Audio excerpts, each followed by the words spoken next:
Tu. Hasta luego. Ezequiel Leiben, bienvenido. ¿Qué tal? ¿Cómo están? Buenas tardes. Bueno, vamos a hablar hoy de el 24 de marzo.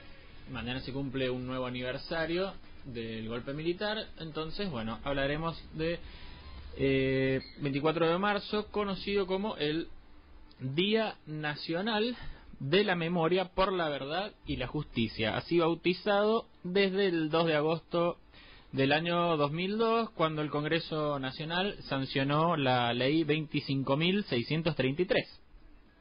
Y bueno, luego durante el gobierno de Néstor Kirchner vino la elevación de este día a la categoría de no laborable e inamovible. Bueno, pero vamos a aclarar, según nuestra perspectiva, que las tres cosas que se destacan en tan llamativo titular del día son erróneas, están equivocadas, porque habla de la memoria, de la verdad y la justicia, pero no hay un tratamiento congruente de parte de la clase política, dirigencial y de amplios sectores sociales, entre comillas, de derechos humanos al respecto. No se puede hablar de memoria, porque lo que se relata es una sola parte de la historia y no se cuenta otra. En verdad lo que se promueve es la desmemoria. No le podemos decir Alzheimer a esto, ya que el Alzheimer es una enfermedad y la víctima que lo sufre tiene olvidos de manera involuntaria, mientras que aquí los olvidos son conscientes y calculados por parte de los intereses políticos. La memoria que nos quieren imponer a través del relato de este día apunta a recordar el golpe cívico-militar, la dictadura militar a partir de allí edificada. Pero borra de los libros de historia el accionar terrorista y guerrillero de violentos grupos armados y clandestinos, principalmente de ideología marxista. Recordemos que también había un poco de nacionalismo católico y tercermundismo eclesiástico dando vueltas. Y estos operaron antes y durante la dictadura.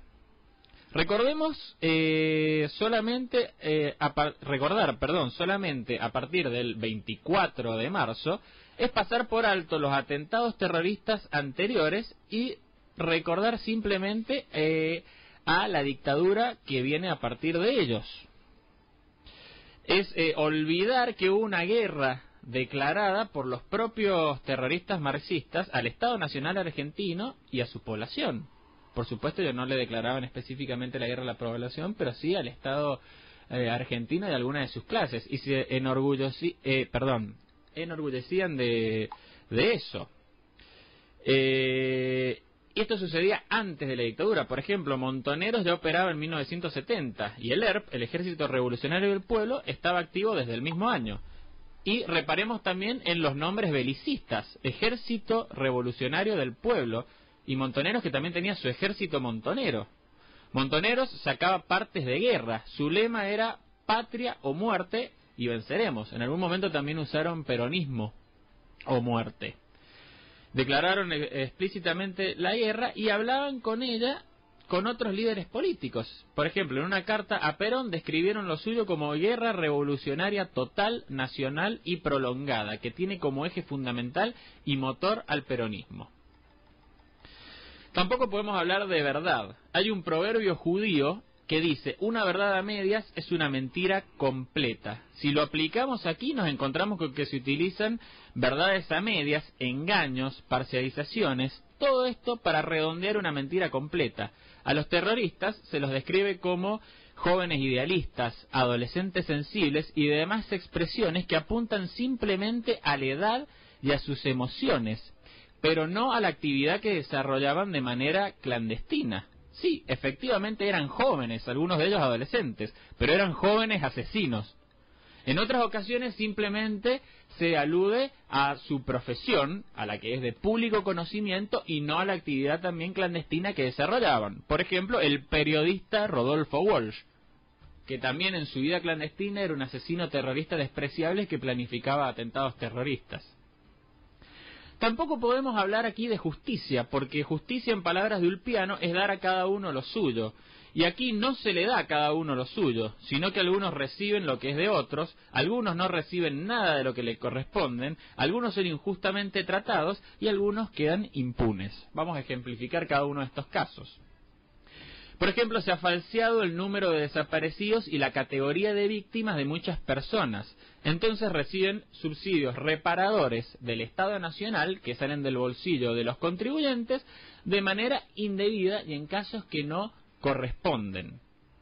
A las víctimas del terrorismo se las ha silenciado y ninguneado.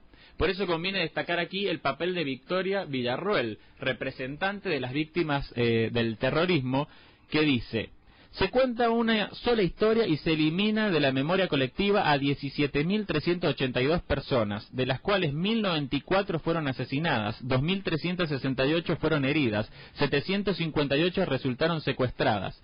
Ninguna de estas personas tiene derechos humanos. En la Argentina de la década del 70, del 69 al 79, explotaron 4.380 bombas, es decir, más de una bomba por día explotó todos los días durante 10 años.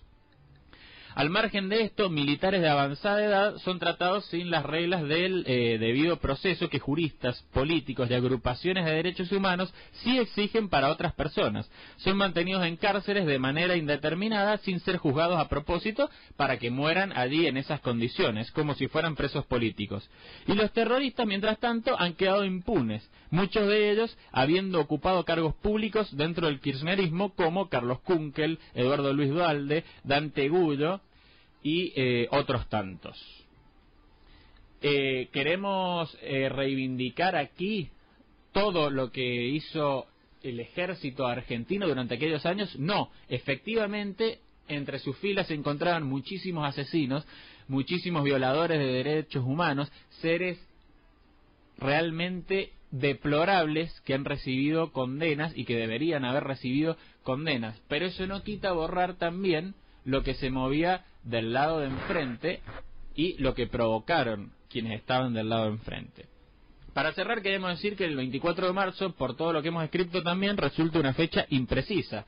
Se debería modificar si realmente queremos recordar todo lo que sucedió a una fecha significativa que precise el comienzo de la guerra que lanzaron las organizaciones terroristas contra el Estado argentino, y no simplemente el comienzo de la dictadura militar, cuando esta viene luego de que empezaran a operar los grupos terroristas y luego de un decreto de aniquilamiento que firmó un gobierno democrático peronista para que las Fuerzas Armadas precisamente aniquilaran a estas organizaciones subversivas.